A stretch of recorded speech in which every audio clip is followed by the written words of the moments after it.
Este programa incluye escenas recreadas y contenido que pueden resultar perturbadores para algunos televidentes. Se recomienda discreción. Clearwater, Florida, 4 de marzo de 2003. Bernadette Myers no fue al trabajo y sus compañeros están preocupados. Estaba muy preocupada. Cuando salí del trabajo, fui directo a la casa de Bernadette. Miré por la ventana y noté algo extraño. Había algo en el suelo. Lo que vio en el suelo era sangre. Sus amigos alarmados llaman al 911. Can't get a hold of Bernadette Myers. A friend stopped over there now. Her name's Anita. She's over there right now. She's looking in the window and sees like red stuff on the floor and some rags. Does she see a body or a person in there or just... No, she was supposed to go to work. She hasn't been there and hasn't called, which is really unusual. La policía llega en cuestión de minutos y entra a la casa.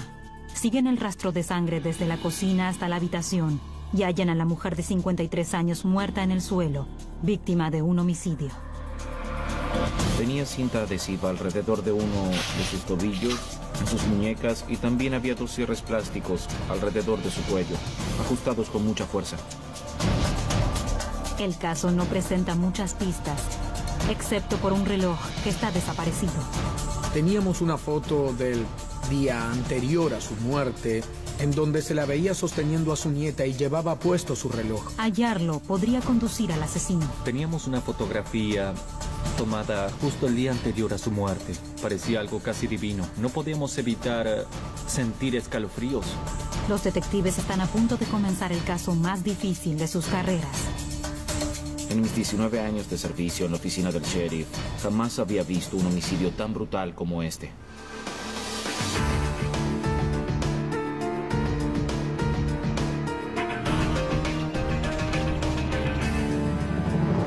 Caso cerrado.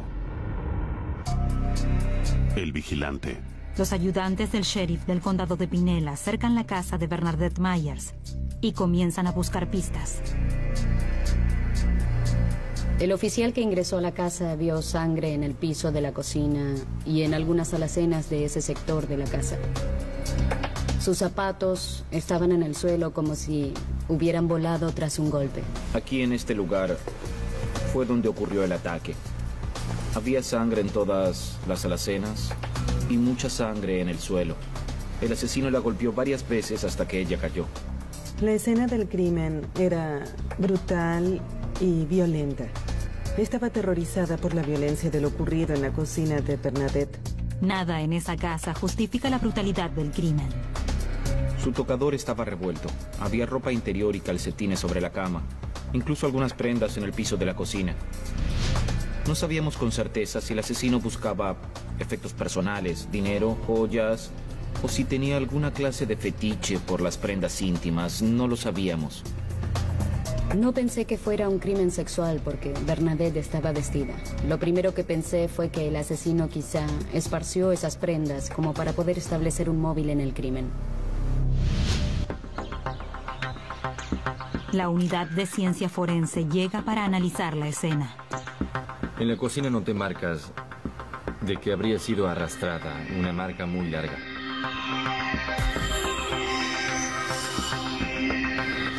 El asesino la golpeó varias veces hasta que cayó. La evidencia mostraba ataduras alrededor de su cuello para poder arrastrarla, llevándola desde aquí, desde la cocina, pasando por esta esquina hasta la habitación.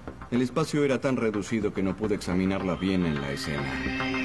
Para eso hubiéramos necesitado moverla mucho y eso podría haber alterado posibles huellas dactilares y otra clase de evidencias. Bernadette Myers estaba boca abajo, con los brazos debajo de su cuerpo. Estaba atada. Tenía 2 ataduras alrededor de su cuello y su cabeza estaba muy ensangrentada. El cuerpo de la señora Myers estaba frío, lo que indicaba que llevaba mucho tiempo muerta. Tenía 2 ligaduras alrededor de su cuello. Todos los hallazgos indicaban que había sido estrangulada. No hay evidencia de un ataque sexual. Probablemente fue tomada por sorpresa y una vez que el atacante logró arrojarla al suelo, allí fue cuando comenzó a sangrar y nunca más pudo ponerse de pie. Los vecinos están atemorizados. También lo están los compañeros de Bernadette y su amiga Anita Gont. Cuando el detective Nalven me dijo que Bernadette había sido asesinada, me sentí devastada. Hasta comenzó a dolerme el estómago. No podía imaginar quién había sido y por qué razón lo había hecho. Estaba en su casa. Había llegado luego de hacer algunas compras al salir del trabajo. No había nada en su casa, ni en lo que estaba haciendo en ese momento que indicara que sería víctima de un homicidio. La víctima era una mujer encantadora. Una mujer muy querida por su familia y sus amigos. No estaba involucrada en nada extraño. Era inocente. Aún faltan días para conocer los resultados de la autopsia, y hasta el momento tienen pocas evidencias. Todo lo que hallaron dentro de la casa, las huellas dactilares, la sangre, eran de la víctima, Bernadette Myers. Siempre se espera hallar algo relacionado al asesino, aunque en algunos casos no sucede. El asesino de Bernadette había cubierto sus huellas meticulosamente. No había evidencias físicas, huellas dactilares ni ADN en la escena. Sin embargo, el equipo forense observa unas tenues marcas en el suelo. Durante la investigación, noté que en la cocina había marcas parciales en el suelo, quizá de pisadas ensangrentadas, pero no eran muy nítidas, no eran marcas de pisadas definidas. Para ver las huellas con más claridad, usamos un componente llamado negroamido, un químico para detectar manchas de sangre. Lo que logra es hacer que la huella poco visible se vea claramente. Por las impresiones, los especialistas forenses pueden estimar que el tamaño del zapato del asesino es talla 9 o 10, pero no pueden determinar la marca.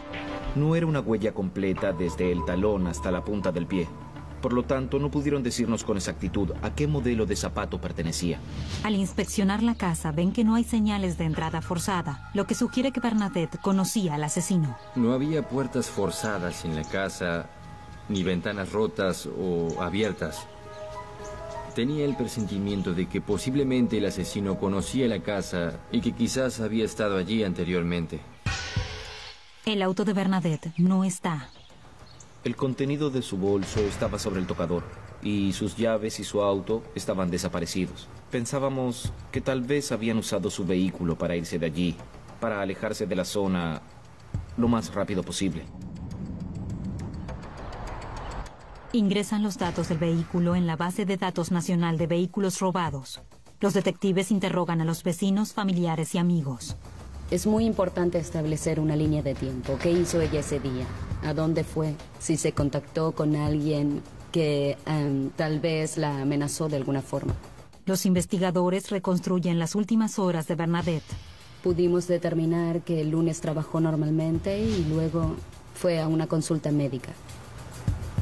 En la oficina del doctor nos contaron cómo estaba vestida ese día. Bernadette Myers regresó a su casa luego de visitar al doctor cerca de las 5 de la tarde. Fue hallada al día siguiente vistiendo la misma ropa que tenía el día anterior. Sus amigos dicen que jamás dormiría con esa ropa y nunca usaba el mismo conjunto 2 días seguidos. Pudimos determinar que la asesinaron poco después de haber llegado a su casa, el lunes 3 de marzo alrededor de las 5 de la tarde.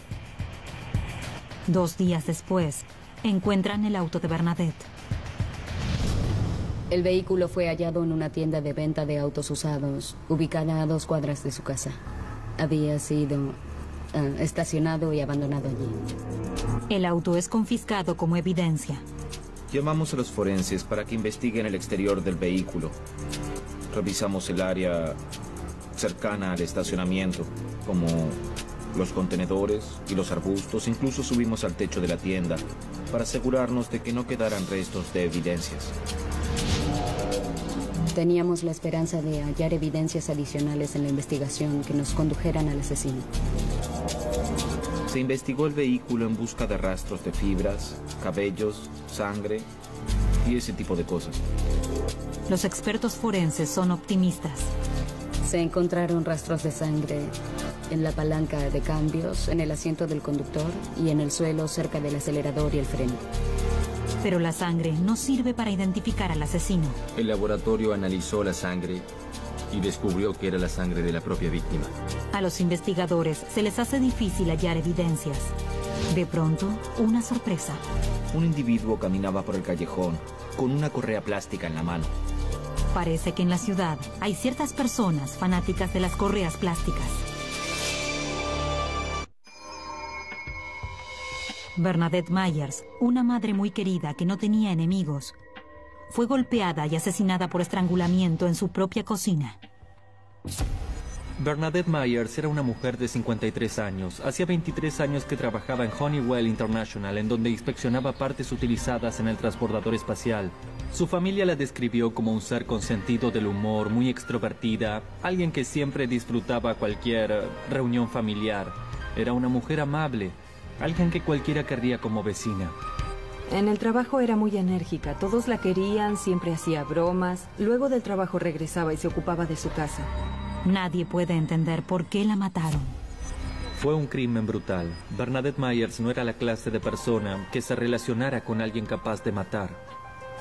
Lo ocurrido conmocionó a la comunidad, el tipo de crimen al azar y la violencia con la que ocurrió. Una semana después de la muerte de Bernadette Myers, los investigadores reciben un llamado de uno de sus vecinos. Recibimos el llamado de una mujer conocida como Sunshine.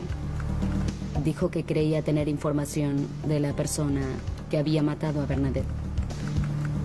Me dijo que alrededor de la hora en que ocurrió la muerte, vio a un hombre de color merodeando la casa de Bernadette.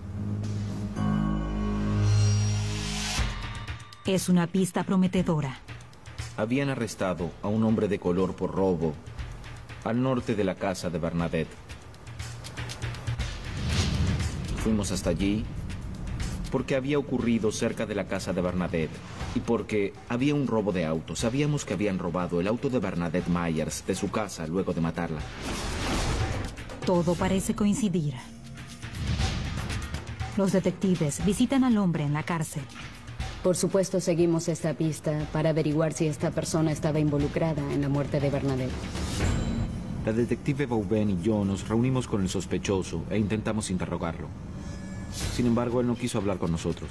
Averiguamos dónde vivía esta persona y fuimos hasta allí.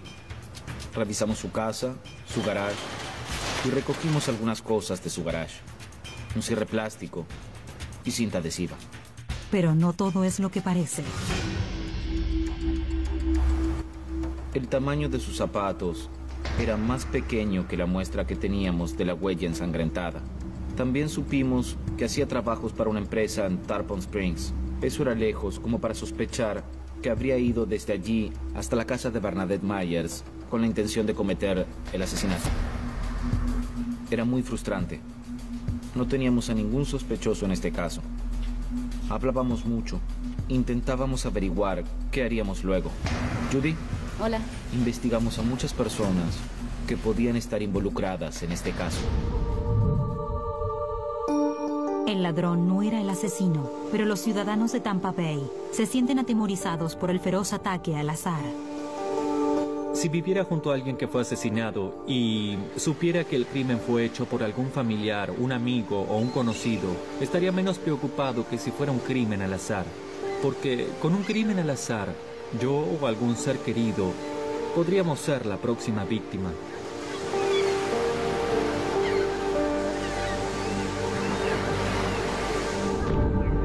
Al no obtener evidencia contundente en la escena del crimen, los detectives deciden investigar a todos los vecinos de Bernadette.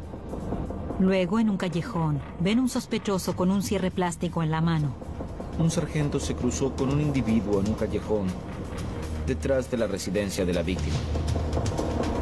Esta persona estaba caminando por allí y llevaba un cierre plástico en la mano, del mismo tamaño que los que hallamos alrededor del cuello de Bernadette. Pensamos que quizá ese era nuestro hombre. Vivía justo frente a la casa de Bernadette. Tenía la posibilidad de verla desde su casa. Pensábamos si quizá habría alguien más detrás de esto, alguien que hubiera enviado a este hombre para que lo cruzáramos.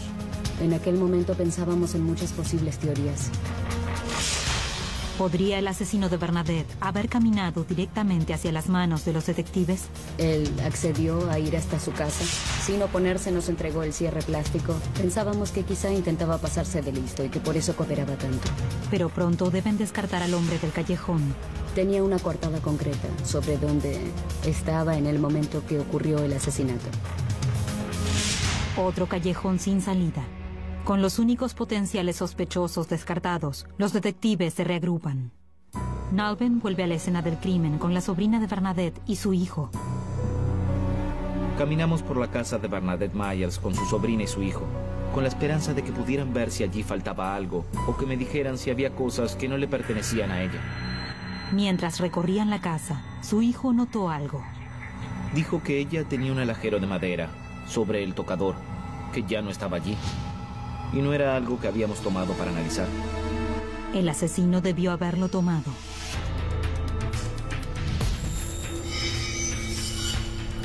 Una vez que vimos que faltaba el alajero, el hijo de Bernadette hizo varios dibujos de joyas específicas de su madre que se encontraban allí. Creí que eso establecía un posible móvil. El por qué podrían haber matado a Bernadette. Además de los dibujos de las joyas desaparecidas, hay una fotografía.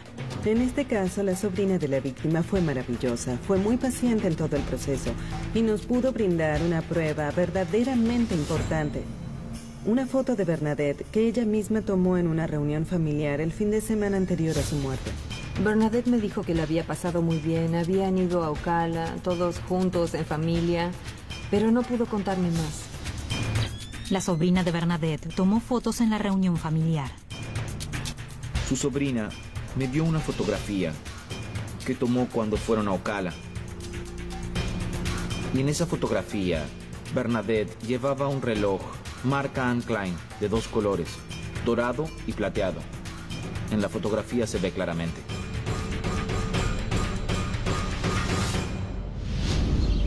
Cuando hallaron el cuerpo de Bernadette, no tenía puesto el reloj. Teníamos esta fotografía familiar tomada justo el día anterior a su muerte. Parecía algo casi divino. No podíamos evitar sentir escalofríos. Para mí la foto de Bernadette usando el reloj fue uno de los momentos definitorios en el caso. En algún punto era molesto pensar que minutos atrás estaba disfrutando de la vida con sus sobrinos, disfrutando de su casa, sin molestar a nadie y sin hacer nada que enojara a otra persona. Teniendo en cuenta mi experiencia en casos de homicidio, este sobresalía por cómo se involucró la familia de Bernadette. Tenía una familia que la amaba, que afortunadamente para nosotros pudo hacer a un lado su dolor y colaborar con lo que necesitáramos. Los investigadores repasan la evidencia. Bernadette Myers fue hallada brutalmente asesinada en su propia casa. La evidencia sugiere que fue estrangulada con cierres plásticos. A pesar de que hay huellas de sangre, ninguna pertenece a algún sospechoso. Solo hallan la huella parcial de un zapato. Pero gracias a una foto familiar, los detectives tienen una pista. Ahora deben hallar el reloj perdido de Bernadette. En mis 19 años en la oficina del sheriff, este fue el peor homicidio, el más brutal que jamás haya visto. No hay dudas de que es un caso difícil, pero los investigadores están a punto de obtener información de un testigo con una gran memoria.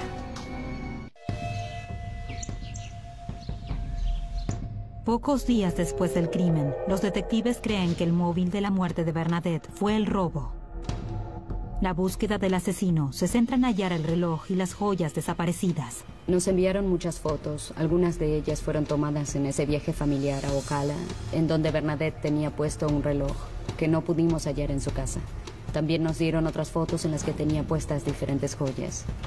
Mientras tanto, la policía recibe aviso de que un testigo del vecindario de Bernadette tiene información.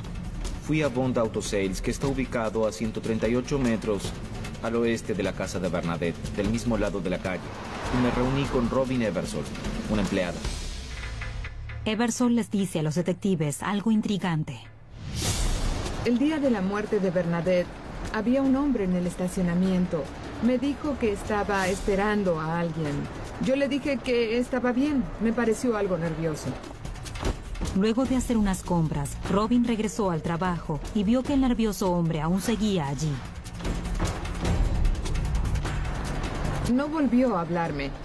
Crucé la calle hasta Bond Auto Sales y regresé al trabajo. Me quedaban 15 minutos para terminar el día. Me fui del trabajo a las 5. Cuando Robin salió para irse a su casa, volvió a ver al mismo hombre en el estacionamiento justo enfrente, desde donde se veía claramente la casa de Bernadette.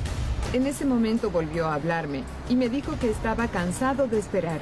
Yo le dije, sí, entiendo, y me fui a mi casa. Robin Eversole describió al hombre y cómo estaba vestido. El hombre en cuestión medía aproximadamente 1,50 m. Era de contextura pequeña. Vestía ropa de pintor color blanca. No había nada inusual en su ropa. Pero ella recuerda algo más. El nombre de la empresa escrito en su camioneta. Era una camioneta blanca de trabajo. Decía Masterpiece Painting. Pensé que quizás estaba limpiando su camioneta de trabajo. Es un momento importante para el caso. Una vez que obtuvimos esa información de Robin, pudimos comenzar a avanzar en el caso. Pudimos interrogar a más personas que nos dijeron que el dueño de Masterpiece Painting era un amigo cercano a Bernadette. Supimos que Bernadette pensaba pintar todo el interior de su casa. Masterpiece Painting ya le había pintado el interior de la casa a Bernadette probablemente 5 o 6 años atrás y la parte exterior aproximadamente 3 años antes de su muerte. Los detectives contactan al dueño de Masterpiece Painting. Esperan que él pueda identificar al hombre del estacionamiento. Queríamos saber quiénes eran sus empleados. Nos confirmó que 2 empleados habían pintado el exterior de su casa 3 años atrás. Nos dijo los nombres de los empleados. Uno de ellos era Charles Halm. Charles Halm aún trabaja para Masterpiece Painting. Halm coincidía con la descripción que nos dio Robin Eversole de la persona que había visto en la camioneta blanca con el logo de Masterpiece Painting. Y el dueño de Masterpiece Painting no pudo justificar por qué el señor Halm estaba estacionado en ese lugar ese día en particular. En ese momento era tan solo otra persona con la que necesitábamos hablar. Quizás había visto a alguien ingresando a la casa o tal vez saliendo de ella. Antes de hablar con Halm, los investigadores deciden averiguar sus antecedentes y descubren que tiene un pasado criminal. Pudimos determinar que de hecho tenía un historial delictivo. Había sido arrestado por varios delitos en la propiedad y cargos por robo. Además había estado en prisión recientemente. Entonces lo llamé. Acordamos que vendría a mi oficina a la mañana siguiente a las 8 antes de ingresar a su trabajo. La investigación de antecedentes revela algo más. Orientamos la investigación hacia los empeños. Investigamos a todas las casas de empeño cercanas al vecindario para averiguar si Charles Halm había empeñado objetos luego de la muerte de Bernadette. Y obtuvimos una respuesta positiva. La mayoría de los objetos empeñados eran herramientas. Había una sola joya en una de las tiendas de empeño local, un brazalete de mujer. No fue algo que llamara mucho la atención. Si alguien hace empeños, en general empeña joyas. Podría ser de alguna novia. Mientras tanto, el detective Nalven llama al sargento Tom Klein para que lo asista con el interrogatorio. Mientras el detective Nalven realizaba la entrevista, noté que Charles estaba algo nervioso por estar allí. Algo que no hago nunca cuando llamo a alguien por teléfono es mencionar por qué motivo quiero hablar con ellos. Y lo hago así por una razón. Ya sea que alguien esté involucrado o no, si le dices que quieres hablar por un crimen, es probable que lo asustes. Pero Charles Halm sabe muy bien sobre qué lo van a interrogar. Le pregunté si sabía sobre qué homicidio queríamos interrogarlo. Y él dijo sí, el de Bernadette. Entonces sabía sobre qué queríamos hablar con él, lo cual me resultaba inquietante. Charles Halm admite conocer a Bernadette. Me dijo que a veces se cruzaba con Bernadette, pero que hacía aproximadamente 4 meses que no la veía. Cuando ella estaba trabajando en el jardín, solía detenerse a hablar con ella. Los detectives se preguntan por qué estacionó su camioneta justo frente a la casa de Bernadette. Entonces nos dijo, sí, yo estuve allí. Y luego, como si estuviera hablando consigo mismo, se hizo la siguiente pregunta. ¿Qué hacía yo allí? Charles dijo que estaba allí esperando a un amigo, porque le daría unas herramientas que tenía en su camioneta, pero nunca nos dijo el nombre de esa persona con la que se encontraría. Aquí, en esta zona a mi lado, es donde estaba su camioneta y donde fue observado por Robin Eversole el día de la muerte de Bernadette. Si miran al final de la calle, hacia el este, sobre la avenida 58, podrán ver a dónde estaba parado Charles Halm. Tenía vista directa hacia la puerta principal del frente de la casa de Bernadette Myers y hacia la entrada de auto de la casa. Durante el interrogatorio, Halm dice ciertas cosas que llaman la atención de los detectives. Dijo que quizá le había dado a Bernadette su número telefónico, pero que no recordaba haber hablado con ella. También dijo que 3 años atrás, cuando estaban pintando, ella les dejó la casa abierta para que pudieran entrar y salir o ir al baño. Eso no es algo que Bernadette haría, por lo tanto, esta entrevista fue muy extraña para mí. Terminamos la entrevista, le di mi tarjeta y le pedí que me llamara si recordaba con quién se iba a encontrar ese día o si recordaba algo que pudiera ayudar a la investigación de la muerte de Bernadette Myers. Tomó la tarjeta y se fue. Al final de la entrevista, Nalben nota algo más. El tamaño de los zapatos de Halm es similar a la huella ensangrentada hallada en la escena del crimen. En ese momento, no tuve ninguna duda de que él la había asesinado. A pesar de tener ese presentimiento dentro de mí que me decía que él era el responsable del asesinato, tuve que dejarlo ir. No tenía motivos para retenerlo. Sentía que finalmente, luego de 24 días de no poder dejar de pensar en quién habría asesinado a Bernadette, finalmente sabía quién era el responsable. Ahora debíamos probarlo. Eran momentos decisivos. Mientras los detectives reúnen la evidencia, comienza la reconstrucción de los hechos. El auto de Bernadette fue hallado a 2 calles de su casa. Charles Halm fue visto observando la casa de Bernadette desde una gasolinera cercana. Halm admitió haber pintado la casa de Bernadette años atrás y no recuerda a quién estaba esperando en el estacionamiento ese día. Los detectives creen que Charles Halm mató a Bernadette Myers y que él está intentando cubrir sus huellas. Pero no hay evidencias físicas que lo conecten con el crimen. Cuanto más indagan en el pasado de Halm, más se convencen de que es el asesino. Charles Halm pasó alrededor de 9 años en prisión por robos menores, aunque también hizo grandes robos. Nalben visita a William Lavery en la oficina del fiscal de distrito. Básicamente vino a mi oficina y me dijo, ¿quieres ser parte de este caso? Yo accedí y comenzamos una investigación formal. Mientras la investigación sigue su curso, Lavery y su colega Holly Grisenberg investigan las tiendas de empeño locales para averiguar detalles de transacciones recientes. Cada departamento policial tenía acceso a bases de datos en donde podía obtener información de todas las tiendas de empeño, de quién hacía negocios allí y qué objetos empeñaban. Luego contactamos a una tienda en particular y obtuvimos un detalle de los empeños. Cuando uno va a una tienda de empeños para empeñar algo o para venderlo, el encargado debe pedirte que llenes un formulario. Debes identificarte y dejar tus huellas dactilares. En el formulario debes apuntar tu nombre y dirección, qué objeto empeñaste, cuánto te pagaron por él y el día y la hora en que se realizó la transacción. Puedes comparar las huellas para asegurarte de que es la misma persona que realizó el empeño. Los detectives encuentran registros sobre los objetos que Halm empeñó, objetos que generan sospechas. Todas las operaciones fueron por empeño de joyas y más aún, joyas de mujer. Una vez que nos confirmaron que Charles Halm había empeñado varias joyas, fuimos hasta esas tiendas. Había 2 objetos que llamaron nuestra atención. Eran 2 objetos que la familia conocía y no tenía dudas de que eran de Bernadette. Fuimos a recoger esos objetos y los llevamos al departamento de investigación para que los fotografiaran. También queríamos averiguar si tenían huellas dactilares o muestras de ADN que pertenecieran a Bernadette.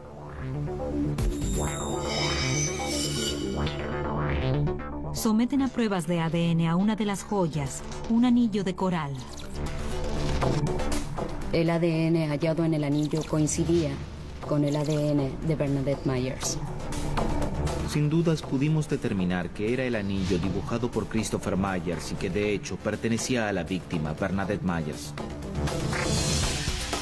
Es un gran hallazgo. La primera evidencia física que conecta a Charles Halm con la víctima. Con un número creciente de evidencias, los detectives continúan investigando a Halm y descubren un pasado oscuro. Descubrimos que había comprado drogas en St. Petersburg. Charles Halm usaba cocaína regularmente. Sabíamos que era bastante adicto a ella. Deciden hablar con sus amigos drogadictos. Gary Stearns y su esposa era con quienes Charles acostumbraba a drogarse, y de ellos obtenía las drogas. Kim, la esposa de Stearns, le dijo a la policía que Halm le había dado joyas recientemente. Kim aún tenía muchas de las joyas y de hecho usaba varias de ellas. Mientras me contaba estas cosas, miró hacia abajo y señaló un reloj que tenía puesto en su muñeca. Cuando vi el reloj, de inmediato, me vino el recuerdo de la fotografía de Bernadette Myers en Ocala, el día anterior a su muerte. El detective Nalben estaba esperando ese momento. Jamás olvidaré el momento en que vi el reloj que tenía puesto Kim. Había mirado ese reloj en la foto y ahora lo tenía frente a mis ojos, en la muñeca de alguien que lo había obtenido de Charles Halm. Todo señala a Charles Halm. Los registros de la tienda de empeños tienen sus huellas. El precio que le puso a la vida de Bernadette está claro. El hecho de que Bernadette Myers fuera brutalmente asesinada por $143 en joyas empeñadas era demasiado trágico. Bernadette no era millonaria, ni tenía grandes diamantes o algo tan importante para que él le robara. Fue un crimen sin sentido. Él le quitó la vida por muy poco dinero. Con evidencia contundente en contra de Charles Halm y las joyas desaparecidas de la víctima, es hora de que la policía entre en acción. Encontrar a Halm no es difícil. Charles Halm había sido arrestado por otro departamento por el robo de la camioneta de Masterpiece Painting. Quedó bajo custodia y fue encarcelado por el robo del vehículo. Los investigadores obtienen un zapato de Halm para poder compararlo con la huella ensangrentada dejada en la escena del crimen. Como sospechoso, Halm entra en el rango estimado. Con la esperanza de que se declare culpable, la policía le pide a su amigo Gary Stearns que hable con él en la cárcel. Gary Stearns accedió a colaborar con la investigación y fue a la cárcel a ver a Charles Halm. Su visita fue grabada en video. Charles, they give me a subpoena. What? Hit me with a subpoena. Detectives are hounding the hell out of me. Hounded you? How'd they get your name? You've called my house a whole bunch of times. You've called me a bunch of times. They want to know why you called me a bunch of times. They want to know about jewelry. Oh, man, they were just hounding it. Yeah, I told them, I said, you never gave me nothing, never sold me nothing. I said, I never seen nothing. Oh, exactly what it was. Yeah. Oh, yeah. What's it about, man? I don't know. Remember I told you a long time ago I painted that woman's house? Remember I told you about it? Yeah. Yeah, and that's what it's the same thing. Sin sospechar que sus conversaciones están siendo grabadas, Charles Halm le cuenta a Stearns una historia rebuscada sobre cómo obtuvo las joyas. Él dijo, las obtuve del edificio en el que trabajaba en Tampa. Allí fue donde las conseguí y eso fue todo lo que dijo al respecto. En realidad, el edificio de Tampa estuvo vacío durante 3 años. What about that jewelry? That came from Tampa, but still, I wouldn't turn that up anyway, because that'll just make it more suspicious. Right, yeah, okay. You want me to just, what do you want me to do with it? Throw it away, or keep it, or whatever. Yeah, okay. Just don't say nothing about it. Oh, I won't. Don't believe me. I don't want to get caught up in that mess. Yeah, but that has nothing to do with that, but still. Gracias a la grabación de las conversaciones, los detectives creen que pueden convencer al jurado de que Charles Halm es culpable del homicidio. Esencialmente era una situación en la que la policía había sido más lista que el agresor. En este caso no había testigos, solo había evidencia circunstancial.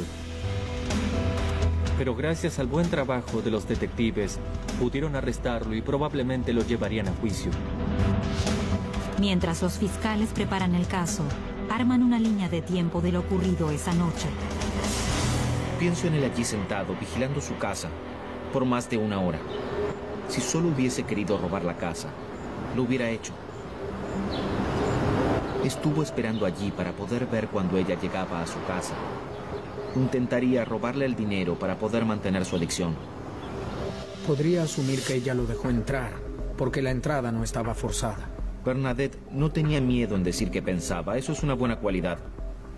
Pero quizá ella dijo, no te daré dinero, no te daré ni un centavo. ¿Por qué debo hacerlo? Quizá eso lo enfureció. Algo pasó en la cocina, él la atacó, la golpeó con algún objeto contundente. El golpe le quitó los zapatos. Estaban en el suelo de la cocina. Luego fue a su camioneta y regresó con los cierres plásticos para terminar su trabajo. Los registros telefónicos de Halm confirman la línea de tiempo. Supimos que realizó llamadas hasta aproximadamente 1 hora antes de ser visto en el estacionamiento frente a la casa. Luego no hubo llamadas por un tiempo. Y cerca de las 6:20 intentó comunicarse con su amigo, Gary Starnes. Creo que decidió matarla porque él sabía que ella podría reconocerlo. Es evidente la desesperación que tenía para hacer lo que hizo. Empeñó sus joyas al día siguiente, incluso antes de que su cuerpo fuera hallado.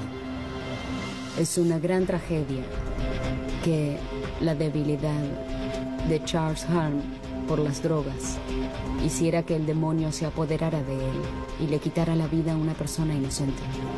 Es muy triste pensar que Holmes fue a la casa de Bernadette Myers, una mujer a la que quizá él consideraba una amiga, para pedirle dinero para comprar drogas. Algo pasó. Lo que yo creo que ocurrió es que Holmes estaba desesperado por conseguir cocaína. Creo que una vez que comenzó no pudo parar. Hizo todo lo posible, sin importar las consecuencias, para obtener dinero o los fondos que necesitaba para alimentar su adicción. El 8 de agosto del año 2003, Charles Halm es acusado de homicidio en primer grado. Pero sin su confesión ni evidencia en la escena del crimen, ¿podrá el jurado creer en la teoría de la fiscalía?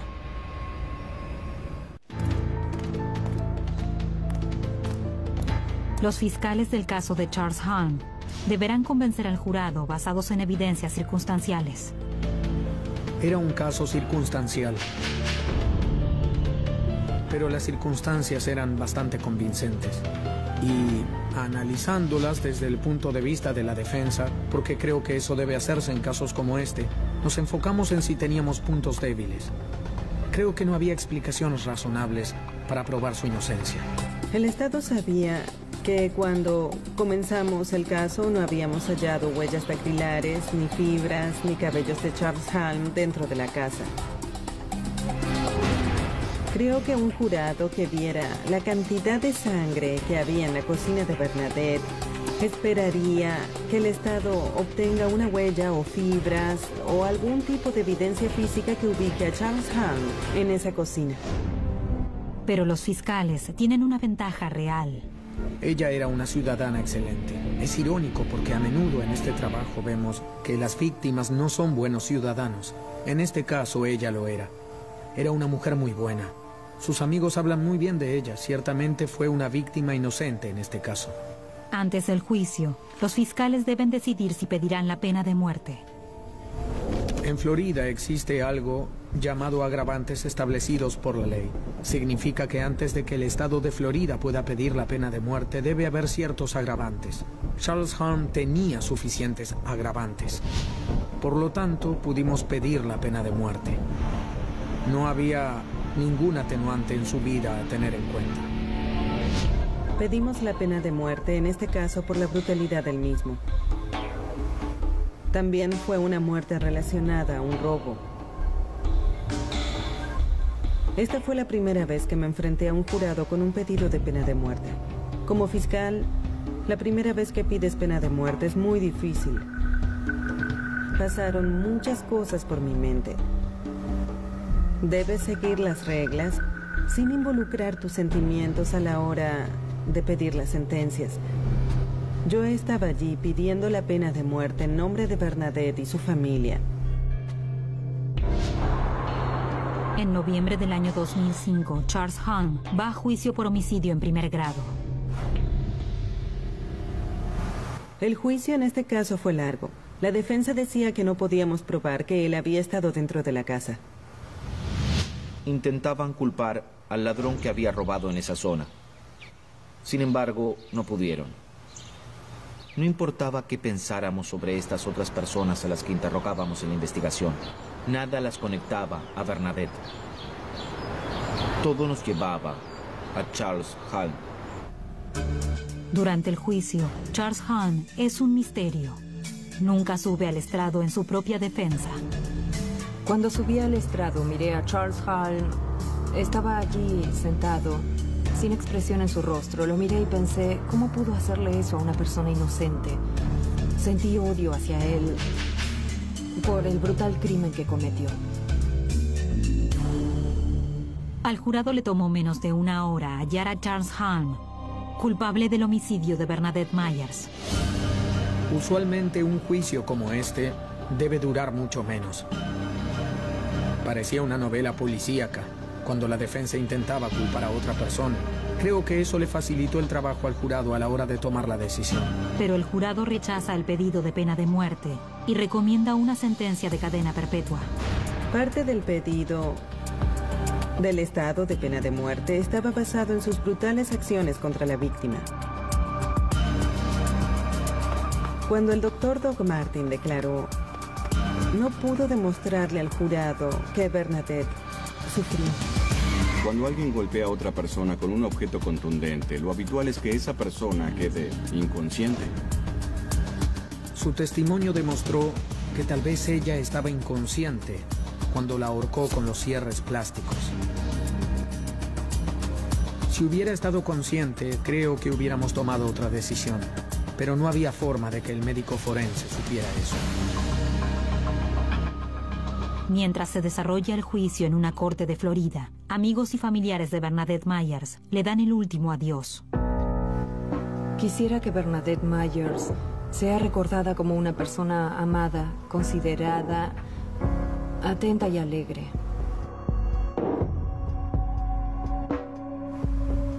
Ella se preocupaba más por los sentimientos de las demás personas que por los de ella misma. Es un caso que Lawrence Nalven jamás olvidará, no solo por la víctima, sino por la forma en que los ciudadanos y la ley se unieron. Creo que lo que hizo de este caso el más importante de mi carrera fue el trabajo realizado por la unidad de homicidios, la familia y alguien que decidió hacer lo correcto y nos brindó información que nos condujo a Charles Halm. Esa persona fue Robin Eversole. Finalmente, pudimos cerrar este caso, resolverlo, llevar al asesino a juicio y encarcelarlo para que pague el crimen que cometió. En este caso, la víctima, Bernadette Myers, ayudó a decidir el destino de su asesino. Cuando vi esa fotografía supe que ayudaría mucho a la hora de presentar el caso ante el jurado, porque no solo podía ver que era Bernadette Myers, sino que estaba el reloj que Charles Halm había regalado antes de que hallaran su cuerpo. Allí estaba ella con su nieto en brazos. Eso conmovió mucho al jurado. Fue como si ella hablara desde el más allá. Había dejado una pista muy valiosa para ayudar a atrapar al asesino. Eso fue en verdad esencial para hallar al responsable y hacer justicia. Creo que fue algo sorprendente. Doblado al español en Civisa Media.